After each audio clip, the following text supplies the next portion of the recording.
네, 안녕하세요. 자, 휴림 로봇을 보시면 공중부양 형태의 봉을 만들고 나서 오늘자로 슈팅이 나왔죠. 그래서 저도 이 종목을 유심히 계속 보고 있었기 때문에 공중부양을 만든 걸 확인한 다음에 눌릴 때 매수를 들어갔습니다. 이런 공중부양 형태의 봉을 왜 만드는 걸까? 왜 공중부양을 시켜서 띄우는 걸까? 이 부분을 제가 좀 간단하게 말씀을 드려보도록 할게요. 자, 우리 뭐든지 주식은요, 특히나 급등주는요, 세력 입장에서 생각을 해봐야 돼요. 세력 입장에서.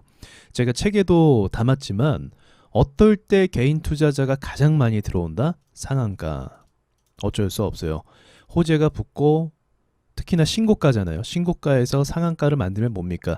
엄청난 투자자들이 유입을 됩니다. 그래서 세력 성격마다 다르긴 하지만 상승 초입에는요, 상한가를 잘 만들진 않아요. 왜냐면 상승 초입부터 상한가 만들면 어때요? 사람들이 막 들어오겠죠. 최근에 뭐 고려산업이라든지 뭐 한일설 이런 종목들은 기습적인 상한가죠. 그건 어쩔 수 없어요. 기습적인 상한가는 어떨 때 쓰냐면 사람들이 들어올 틈을 주지 않는 거예요. 상 따는 사람들은 들어오긴 하거든요. 근데 이 상 따는 사람들 소수만 들어올 수 있지, 기습적으로 빠르게 올리다 보니까 사람들이 발견도 못하고 순식간에 상한가로 마감해 버리는 형태를 세력들이 만들기도 합니다. 이런 거 어차피 들어오지 못하니까 계속적으로 호가만 올려서 고점에서 물량 던지는 전략을 쓰거든요.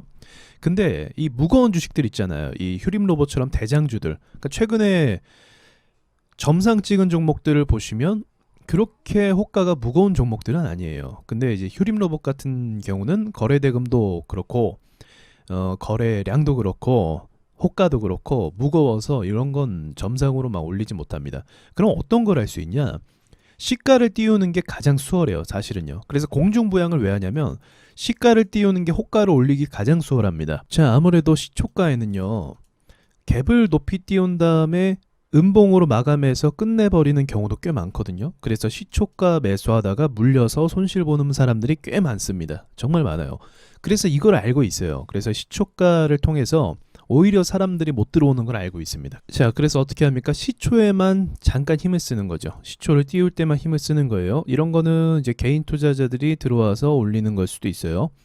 시초에만 힘을 반짝 쓰니까 어떡합니까? 주가가 그 뒤로 힘이 붙지가 않아요.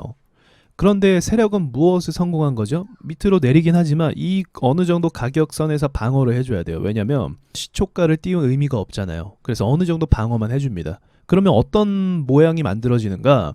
공중부양 형태가 만들어져요. 이렇게 공중부양이 만들어지면 시초는 띄워졌는데 롱바디 음봉으로 쭉 길게 박진 않고 어느 정도에서 방어를 해줘요. 방어를 해준 형태다 보니까 밑으로 길게 내려오진 않아서 어때요? 네, 이 공간이 띄어져 있는 상태가 된 거예요. 그래서 이게 공중부양 형태로 떠 있는 거죠, 봉이. 그럼 세력 입장에서 무엇에 성공한 건가요? 가격 올리는 거에 성공을 한 거예요. 어떤 식으로요? 생각보다 비용을 덜 들여서. 시초가는 제가 말씀드렸듯이 장중에 올리는 것보다 더 수월해요. 사람들이 무서워서 잘 못 들어오거든요. 그래서 비용을 절감시키면서 이 가격, 여기 2,250원까지 도달하는데 성공을 한 거고요. 더군다나 밑에서 산 사람들이 시초를 띄우고 음봉 나오니까 어떻게 합니까? 매도를 하겠죠. 개미를 어느 정도 털고 물량을 뺏어오는데도 성공을 할 수가 있는 겁니다. 그래서 이 전략을 쓰는 거예요. 그렇기 때문에 며칠 전 영상에서도 제가 여기가 저항이죠. 굳이 저항을 한 방에 뚫어줄 필요는 없다라고 말씀드렸던 게 그런 거예요. 세력 입장에서 이 저항을 뚫고 올라가려면 어떻게 해야 됩니까? 아까 전에 분봉으로 보셨듯이, 자, 지금 시초를 띄우니까 이 물량들이 들어왔죠. 이거를 같이 끌어서 가져야 돼요. 그리고 저기 앞에 있던 그 저항 있죠? 이 저항 매물도 같이 소화를 해주면서 가져야 됩니다. 함께 가지고 함께 손을 잡아줘야 되는데 세력이 굳이 그런 걸 할 필요가 없는 거죠. 그냥 갭 띄우고 음봉 만들면 알아서 나가거든요. 겁먹어서. 근데 진짜로 음봉 나온 다음에 또 이제 음봉으로 떨어질 가능성도 있어요. 그럼 사람들이 겁을 먹겠죠. 나가겠죠. 그걸 이용하는 겁니다.